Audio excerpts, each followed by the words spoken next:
నమస్కారం. బకాసురుడు హిందూ ఇతిహాసాల్లో ఒకటైన మహాభారతంలో కనిపిస్తుంది మనకు ఈ బకాసురుడి పాత్ర. జూదంలో ఓడిపోయిన పాండవులు 12 ఏళ్ల పాటు అరణ్యవాసం, 1 ఏడాది పాటు అజ్ఞాతవాసం చేయవలసి ఉంటుంది. ఈ అరణ్యవాసంలో భాగంగా పాండవులు ఏకచక్రాపురం అనే ఒక అగ్రహారాన్ని చేరుకొని అక్కడ ఒక బ్రాహ్మణుల ఇంట్లో విడిది చేస్తూ ప్రతిరోజు భిక్షాటనకి వెళ్తూ ఉంటారు. అలా ఒకరోజు ఆ విడిది చేసిన ఇంట్లో కుంతీదేవి, భీముడు మాత్రమే ఉండగా మిగిలిన 4 పాండవులు భిక్షాటన కోసం వెళ్ళిన సమయంలో వాళ్ళు విడిది చేస్తున్న ఇంట్లోని వ్యక్తులందరూ ఒకేసారి గొల్లుమని ఏడుస్తారు. దానికి ఉలిక్కి పడిన భీమసేనుడు, కుంతీదేవి, ఏం జరిగింది ఈ ఇంటి వాళ్ళకి? పాపం వీళ్ళు చాలా మంచివాళ్ళు, వీళ్ళు మనకి ఆశ్రయం ఇచ్చి అతిథి మర్యాదలు చాలా బాగా చేస్తున్నారు, వీళ్ళకి ఏం జరిగింది తెలుసుకుందామని కుంతీదేవి, భీమసేనుడు ఆ కుటుంబం వాళ్ళని వెళ్ళి విషయం కనుక్కుంటారు. అప్పుడు వాళ్ళు ఈ విధంగా చెప్తారు. అమ్మ, ఈ ఏకచక్రపురంకి కొన్ని రోజుల ముందు బకాసురుడు అనే ఒక రాక్షసుడు వచ్చాడు. అతడు వాళ్ళని కనపడ్డట్టే తింటూ ఉండేవాడు. మనుషులని, మేము పెంచుకున్న మేకలని, పిల్లుల్ని, మేము ప్రేమతో చదువుకున్న జంతువులన్నిటినీ, పశుపక్షాదులను అన్నిటినీ తింటూ ఉండేవాడు.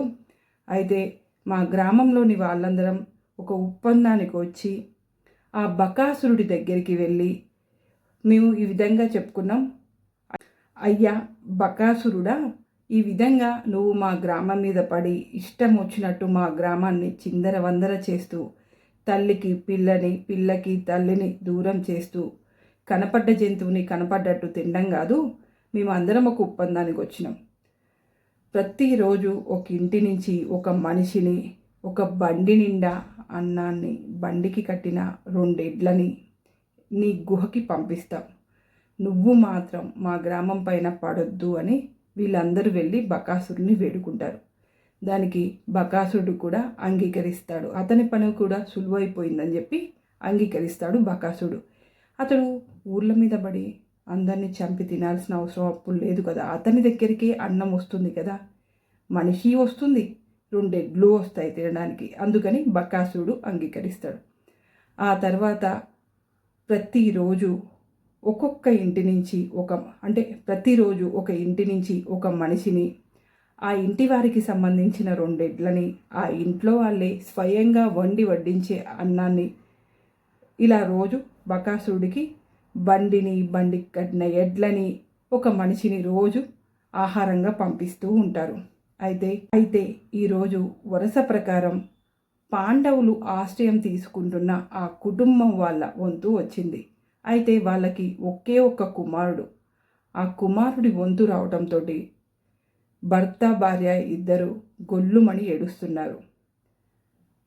ఆ ఇంటి పెద్ద అంటాడు, నా ఒక్కగానొక్క కుమారుణ్ణి ఆ బకాసుడికి ఆహారంగా నేను ఇవ్వను, నా కుమారుడికి బదులు నేనే వెళ్ళి బలైపోతాను అని చెప్తాడు. అది విన్న కుంతీదేవి, మీ కుటుంబంలో నుంచి ఎవరిని పంపడానికి వీల్లేదు, మీరు మాకు ఆశ్రయం ఇచ్చి మమ్మల్ని ఎంతో మర్యాదగా చూసుకుంటున్నారు, మీ కుటుంబం తరపున నా కుమారుడైన భీముణ్ణి బకాసుడికి ఆహారంగా పంపిస్తాను అని చెప్తుంది. దానికి ఆ కుటుంబం వాళ్ళు అంగీకరించరు. అయినా సరే వాళ్ళందరినీ ఒప్పించి భీముణ్ణి ఆహారంగా బకాసుడికి పంపించడానికి సిద్ధమవుతుంది. దానికి భీముని వైపు తిరిగి కుంతీదేవి అడగ్గా భీముడు, అమ్మ, నువ్వు చెప్పడం నేను పోకపోవటమా? నువ్వే చెప్తే అదే జరుగుద్ది. బకాసురుడికి ఆహారంగా నన్ను పంపే ముందు నాకు బాగా అన్నం పెట్టండి, బాగా తినుబండారాలు పెట్టండి, అవన్నీ తిన్న తర్వాత నేను బకాసురుడికి ఆహారం అవుతా అని చెప్తాడు భీమసేనుడు. ఆ సమయంలో ఆ ఇంట్లోని వాళ్ళందరూ బండ్లోండి భీమసేనుడికి ఆహారం పెడతారు. భీమసేనుడు ఆహారం తింటున్న సమయంలో భిక్షాటన కోసం బయటికి పోయిన మిగతా 4 పాండవులు వస్తారు. ఆ సమయంలో ధర్మరాజు భీమసేనుడు తింటున్న ఆహారాన్ని చూసి ఇక్కడేదో జరగబోతుంది, వీడు ఎవరిపైనో యుద్ధానికి పోతున్నాడు. యుద్ధానికి పోయే సమయంలోనే వీడు గట్టిగా తింటాడు. ఏం జరుగుతుంది అని విషయం తెలుసుకోవడానికి తన తల్లి అయిన కుంతీదేవిని అడుగుతాడు. దానికి కుంతీదేవి జరిగిన విషయం మొత్తం చెప్తుంది. దానికి ధర్మరాజు, అమ్మ నువ్వు అసలు ఏం చేస్తున్నావు? ఆలోచించే చేస్తున్నావా? ఎవరైనా ఏ తల్లైనా రాక్షసుడి దగ్గరికి కొడుకుని పంపుతుందా? ఒకవేళ బకాసురుడు నా తమ్ముని చంపేస్తే పరిస్థితి ఏంటి అని అడుగుతాడు. దానికి కుంతీదేవి నవ్వుతూ, వీడు 8 రోజుల బిడ్డప్పుడు నా చేతిలో పట్టుకున్నాను. పొరపాటున వీడు జారి ఒక బండపైన పడ్డాడు. ఆ సమయంలో భీముడికి ఏమవుతుందో అని చెప్పి నేను ఉలిక్కిపడి తిరిగి చూశాను, పక్క తిరిగి చూశాను.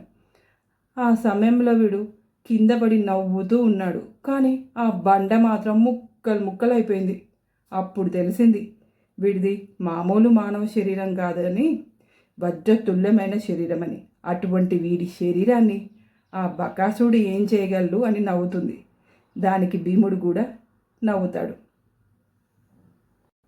భోజనం చేసిన తర్వాత భీముడు ఆ ఇంటి వాళ్ళు సిద్ధం చేసిన బండి నిండా అన్నంతో బండికి కట్టిన ఎడ్లతోటి బకాసురుడి గుహ ముందుకు వెళ్ళి అక్కడ బండిని విప్పి అదే బండిలో కూర్చొని ఆహారాన్ని మొత్తాన్ని తింటూ ఉంటాడు.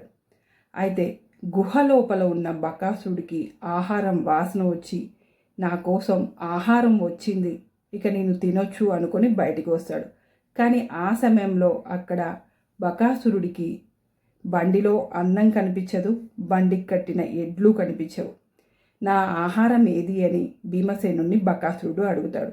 దానికి భీమసేనుడు, నీకెందుకు ఆ అగ్రహారం వాళ్ళు ఆహారం ఇవ్వాలి? ఇంతున్నావు, నువ్వు స్వయంగా సంపాదించుకొని తినలేవా అని బకాసురుడిపై ఎదురుమల్తాడు. ఆ సమయంలో భీమసేనుడికి బకాసురుడికి మధ్య భీకరమైన పోరు జరుగుతుంది. ఆ పోరులో వజ్రతుల్యమైన శరీరం కలిగిన భీమసేనుడు బకాసురుని గుద్ది గుద్ది చంపుతాడు.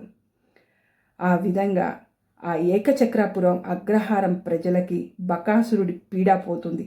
బకాసురుడు చనిపోయాడని తెలియడంతో మరునాడు ఏకచక్రాపురం ప్రజలందరూ ఎంతో ఆనందోత్సాహాలతోటి దీపావళి పండుగను జరుపుకుంటారు. ఇక ఇప్పటికీ కూడా తెలుగు లోగిళ్ళలో ఎవరైనా 4 ముద్దలు గనక ఎక్కువ తింటే బకాసురుడు తిన్నట్టు బండెడన్నం తింటున్నారు అంటారు.